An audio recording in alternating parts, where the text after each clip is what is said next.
Welcome to episode 72 of the World Builder's Anvil. As always, I'm your host, Jeffrey W. Ingram, and today's topic, high drama in fantasy settings. Don't know where to start building your fantasy world? Do you need more? Does it make sense? Forget any worries and become a crafter of imagination. This is the place that will help prime your mind. Now, it's time to heat up the forge, break out the mithril ingots and hammer. Welcome to the World Builder's Anvil. I'm your host, Jeffrey W. Ingram. Let's sup from the mug of Java and build. Alright, now let's jump right into today's topic. And to start off, I want to define what I mean by high drama. High drama is a term I picked up actually doing theater in college. And we were doing a play called Look Homeward Angel. And it has a very tough ending. It's a tragedy. And a tragedy is probably the original form of high drama. And the idea is, according to the director / my drama professor, in a normal course of a drama, you're building dramatic tension, you're building dramatic tension, you're building dramatic tension, and then you have a climax like you would in a normal story, and then you have a resolution to your story. The problem is in high drama, no matter what kind you're trying to do, what happens is you're trying to build up so much tension to really slap the audience with emotion. So what happens is, though, you start building up the emotion and building, and it gets so extreme that what can happen is they get numb to it. They stop feeling the emotion, or it stops getting worse. So what happens is, at a certain point, they give up on the story, and either they start going back down on their own and losing that dramatic tension, even though you're trying to build the story, or they essentially stop caring, lose interest. So, according to what I was taught was, to get over that hurdle, you have to release the tension. So, the way it would work is you're building dramatic tension, and then let's say you use comic relief. When you have the comic relief, it brings some relief to the audience. It doesn't get rid of all of the dramatic tension you built, but it gets rid of some of it. And then you start building the dramatic tension, and you can push up the threshold of the emotion that the audience can engage with. And you repeat this process until you get to the climax, at which time the dramatic tension is much higher than it could be if you were just trying to add in pain and suffering to someone's life. Good example of something like this is I watched The Passion of the Christ, which was a brutal movie about the end of life of Jesus. And to be honest, within the first hour, I was dead to what was happening in the actual production.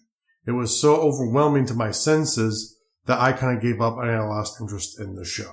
Even though it's something I've watched several versions of, it was just pain, death. And I just couldn't identify enough. My emotions got lost in it and it became boring to me. There's a wonderful piece from John Cleese, a brilliant actor from Monty Python. And this was after his days with Monty Python, called How to Irritate People.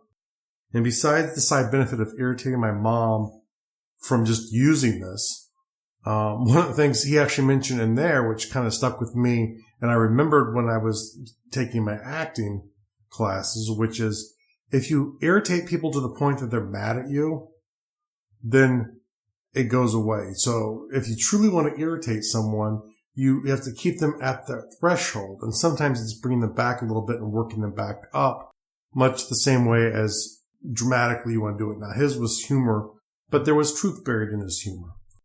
And the truth is, if you push someone too far, they go over the threshold and come down from the emotion, which is what you want to do at the climax of the story. If there's so much dramatic tension built up already, then what will happen is one of the pitfalls, which is fatigue, and the fatigue will destroy the drama. Now, some other pitfalls, unbelievable. If you're going for high drama, you might start stretching for elements that people don't find believable. Now, the shocking thing with this is you could be borrowing from real life, and people won't find it believable if it's fiction. It's something you have to test out with people before you release a product to the public. Because if you start grabbing for really painful things happening to them and the people don't buy it, it's much like having an inconsistent world. And your story loses validation. Lack of buy-in. And this has happened to me several times in watching, especially high drama, is if I don't buy into a character, any of the characters that are involved in the story, I don't care. And they can torture them and brutally ruin their lives. And it doesn't affect me because I don't care about any of the characters. Now, I think different people have different things that they have to buy into. And maybe it's into the plot. Maybe it's into the characters. Once again, that's going to be talking to your avatar and finding out what they're going to buy into. And whether that's doing market research or just talking to people who fit the profile of your avatar to find out what kinds of things they'll buy into or not buy into. The suspension of disbelief can burn you on the last two items. And the last one is just not easy to pull off. I'm not sure how easy it is to pull off high drama because the problem is people don't like feeling pain. And a lot of times, especially with modern entertainment buyers, they're trying to escape reality. So taking them into something of a lot of pain could hurt. But when it doesn't, it's brilliant. One of the best high drama scenes I can think of recently was in Doctor Who when two of the characters are separated. I don't want to give out anything more than that, but two of the characters were separated. If you watch Doctor Who, you probably know exactly the two characters I'm talking about. And that was a point of high drama in the series. And so over time, the tension had built up between the characters. It appeared to be romantic. And finally, when they had a chance to be together and be happy, they're separated. A lot of pain, a lot of hurt, a lot of angst. I think that was the season that started bringing a lot of women into the Doctor Who realm because it stretched beyond the normal sort of sci-fi action that it had traditionally been before that.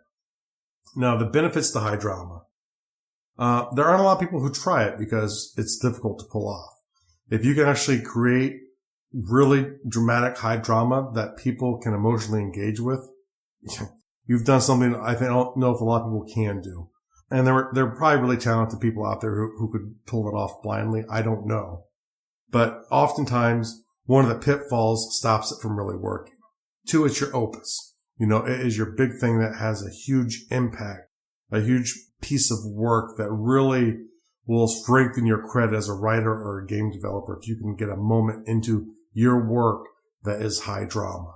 People aren't expecting it, and they might or might not be happy about the moment, but it will be impactful on them. And that is the last thing to think about when you talk about high drama, is it will have a lasting impact on the audience. Beyond the world, you take that away, you can strip out all of the things. The moment of high drama will stick with your audience forever.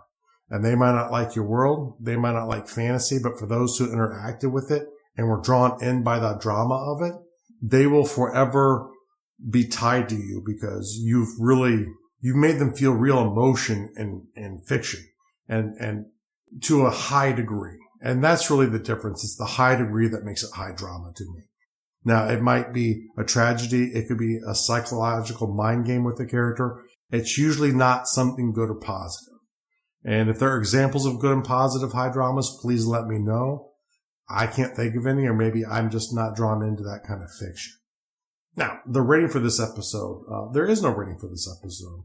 It is just talking about fantasy settings for storytelling, high drama specifically.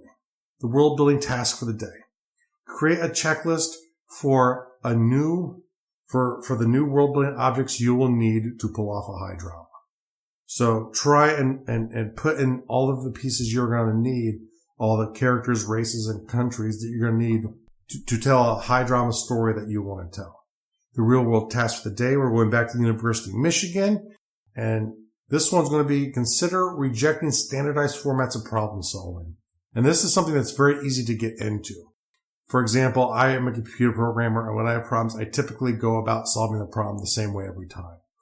And the flaw with that is you get stuck trying to find the error in the same way, and then you typically solve it in the same way. It becomes repetitive and a pattern. And there are strengths to doing that. But if you want to be a good creative thinker, you have to try and break that mold. So if you typically work backwards to solve a problem, break it down to its pieces and work at piece by piece by piece, or find a different way to solve the problems that you run into in your everyday lives if you want to become a more creative thinker. The tease for this episode: types of animals looking for inspiration for monsters and fantasy races. And as always, make sure to go to gardul.com. That's GARDUL.com for the show notes. It'll be under podcasting, World Builders Anvil. That's a great place to get all of the information from the episode that you've just listened to and to see all the resources that we've talked about in this episode. Thanks for joining us this episode of the World Builders Anvil. Please be sure to rate and review us in iTunes, and please help get the word out to your friends about our show. And join me, Jeffrey W. Ingram at Gardul.com, to see the progress of my world and learn why I made the choices I did. And please contact me and let me know the topics you would love to hear in the future. Now strike while the myth rolls high.